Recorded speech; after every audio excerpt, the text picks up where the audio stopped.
Today we're off to the 1940s for an honest review of Rockstar's neo-noir crime adventure game, Noire. Now again, like last week, this game obviously isn't a new one, but if you're considering picking up this game in 2020, then this one's for you. As always, I'll review the game on 10 categories, forming a score out of 100 and answering, Noire, should I buy it? The story. It's fair to say that this game carries a pretty stellar reputation, helped mainly by its unique nature but furthermore by its captivating story. Rockstar games, in my opinion, are excellent storytellers, and this game, teaming up with Team Bondi, proves to be no different. Avoiding spoilers, this game is set in 1948 and we follow Cole Phelps, an Army war veteran who is now a member of the LA Police Department. Starting off as a street cop, we must attempt to rise through the ranks by solving a series of crimes, all ranging in severity. Along the way, certain cases lead to big, larger scale cases, of which Cole becomes personally involved. The story is unique and kind of difficult to review because, in essence, there's lots of different mini-stories in the form of each case that Cole has to solve. However, the main element of the story, or main game-defining case, is really good and full of unexpected twists and turns. A nice added touch is the fact that in some cases you can actually arrest and charge the wrong person, which can lead to a pretty hefty bollocking from your boss. This makes each and every delicate decision you make and evidence you find super important. 9. Setting. Funnily enough, Noire is set in LA, and exploring LA in 1948 is really cool. As an English boy from Birmingham who has never been to Los Angeles, the only time I've really seen it is within films and in Rockstar's alternative Los Santos in their GTA 5 release. It's really nice to see that the glamour and desire for fame associated with LA now is still prevalent, and perhaps even more so in 1948. The city is full of interesting characters all seeking their big break. In a similar vein to what I said last week in my Mafia 3 review, the use of 40s style music on the radio and classic cars roaming around the map really add to the immersion and the setting. An area for improvement would be to make the world a little bit more dynamic and interactive.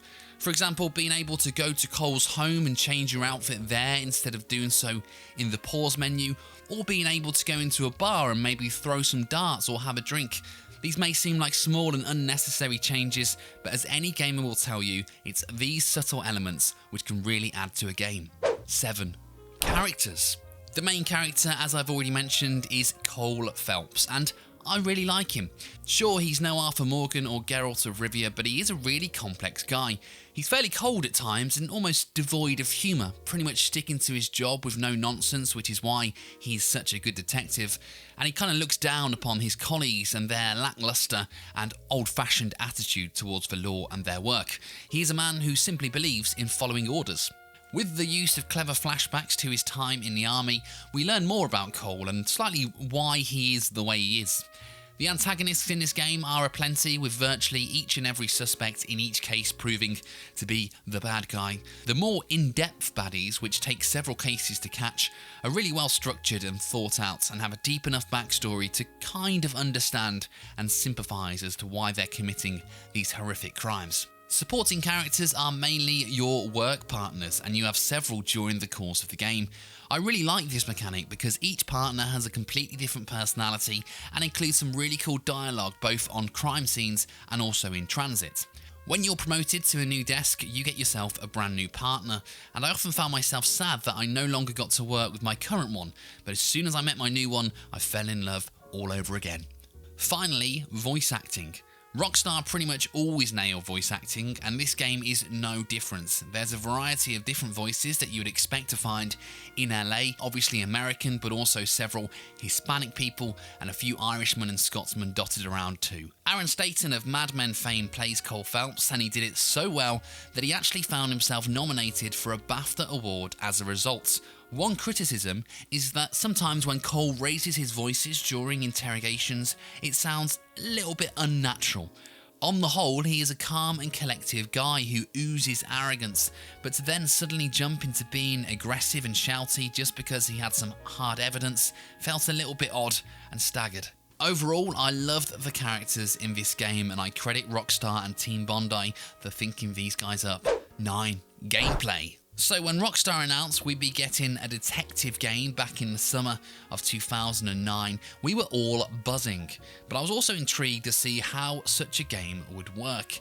We knew it couldn't work the same way as GTA or Red Dead Redemption, perhaps instead drawing more from Bully. In truth, the studio have taken elements of all of those games and mashed them together into a really enjoyable gaming experience. For example, driving mechanics are straight from the GTA handbook, perhaps feeling slightly less refined than GTA 5, but more than likely, the driving in this game was used as a basis or a prototype for the upcoming GTA. Hand-to-hand combat, although rarely used, seems to draw from Bully, whereas shooting elements showcase mechanics that we felt in both GTA and Red Dead Redemption. The most interesting and entirely new mechanic was the actual detecting. Examining crime scenes was utterly addictive. It comes with a controller vibrate and a chime noise to tell you when you're near a clue. Now, I personally turned this off as I felt it to be a bit more immersive by occasionally missing a well-hidden piece of evidence. Every part of the case is documented in Cole's notebook, which you can refer to at any time. This notebook is crucial to the questioning of potential suspects and witnesses. The questions are listed in the book and formed from the clues that you have already discovered. The questions are not linear, so can be asked in any order you like. This really allowed me to plan out my interrogation strategy. Upon answering a question, you must study the subject's body language to decipher if they are A, telling the truth, B, possibly lying, or C, definitely lying. If you choose the latter option, you must back it up with hard evidence, which you have already collected in your book. By choosing the wrong response or accusing someone without hard evidence, you can miss out on the answer that you want and need, and therefore hinder your progress in the case. Questioning subjects was my favourite part of this game, and it can be surprisingly difficult, particularly knowing the difference of when to accuse with hard evidence and when to doubt. One area of improvement could be to limit the suspect's guilty reactions. Sometimes the individual's body language will give you a clue as to whether they are lying, but occasionally the suspect will literally have a seizure in front of you, making it glaringly obvious that they are lying. The amount of cases this game has should have made it feel stale after a while, but simply the detective mechanics made it so fresh and fun. 9. Visuals. Okay, so firstly, let's remember that this game was released in 2011, where video games were, in my opinion, just on the cusp of the next level that we see in games today in terms of visuals.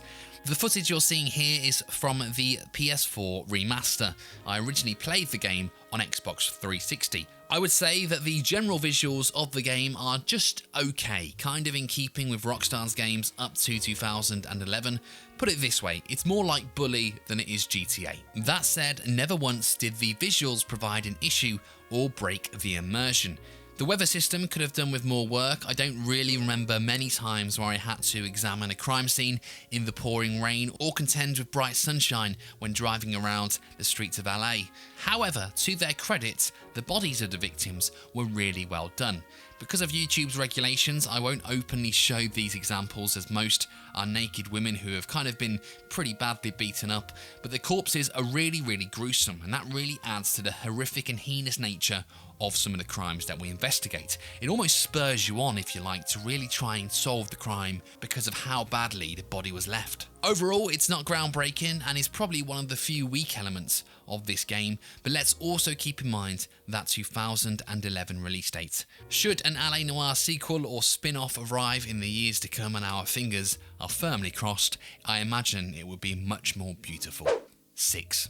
Bugs. I would say that both Rockstar and Team Bondi have a pretty good reputation when it comes to bugs and game cleanliness. Sure, the odd random hilarious thing can happen in GTA or Red Dead, and there's several hilarious compilation videos on YouTube testifying to that fact, but nothing is ever game ruining, and LA Noire seems exactly the same. I had no issues during a case or never did a cutscene drop any frame rates.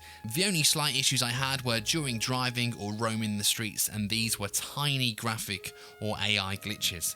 Put it this way, when planning this review, I had to really scratch my head and try and rack my brains to think of any possible bugs. This suggests a very clean and smooth experience. 9.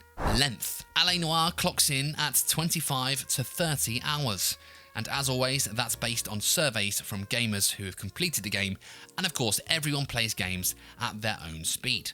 The main difference with this game to, let's say, a GTA or even some of the other games I've reviewed recently, such as Greedfall, Mafia 3 or Star Wars Jedi Fallen Order, is that there's not a huge amount to do around the map aside from what you're supposed to. There are a few in-game collectibles, but most of these are within crime scenes themselves and pretty hard to miss. The only other element away from the main story are street crimes, which are pretty straightforward. You respond to a dispatch call whilst driving and drive to the scene. These don't usually take a lot of time, as most of the time you just end up shooting and killing the suspect. Ah, America. The game will fly by because of the beautifully crafted story and gameplay. I'd maybe say each case, certainly the smaller ones, take around about an hour to wrap up. The end of each case also provides a good point for a toilet break or a pot noodle refill. 9. Fun. Is this game fun? Yes, it really is. It completely immerses you and makes you feel like a real 1940s detective. Case solving is also challenging enough to keep your brain in gear. It gets a solid, perfect 10. Replayability. Would you play this game again? Yes, you would. You may think that due to the nature of the game, once you know the outcome of each case, it ruins any other playthroughs. But that really isn't an issue. I've now played this game 4 times to completion, after initially buying it on Xbox 360 upon release, and then on PS4 a few years ago.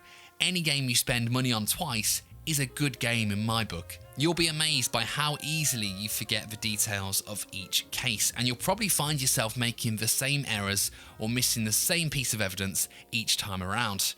Each playthrough of the game is fresh and enjoyable. 9. Value. So I struggled to find a definitive price list for LA Noire.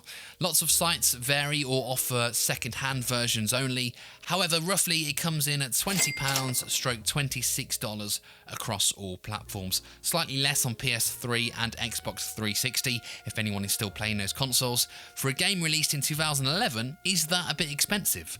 Probably. But by now you should realise how fucking awesome this game is. It was nominated for numerous awards and sold incredibly around the world. It's a simple must play, and if you haven't played it yet, £20/$26 is an absolute steal. It's also worth noting that this is a game which, due to its age, is dropped into sale quite often. You can occasionally pick up the game for as little as £5. If you're planning on doing that, then psprices.com is a really cool website that I use to track games and their prices. They cover all platforms too, so don't be put off by the name. Overall, the value scores 8. So, here's the verdict. As always, scores aren't too important, it's just a nice way to keep track. Ultimately, it's your own opinion formed from what I have said in this video, which will hopefully help you make a decision. If you are picking up this game in 2020, then please let me know below. Also, if there's any other games you're considering buying and would like me to review it for you first before you spend your money, then just give me a shout in the comments. For more reviews and other gaming videos, please hit subscribe.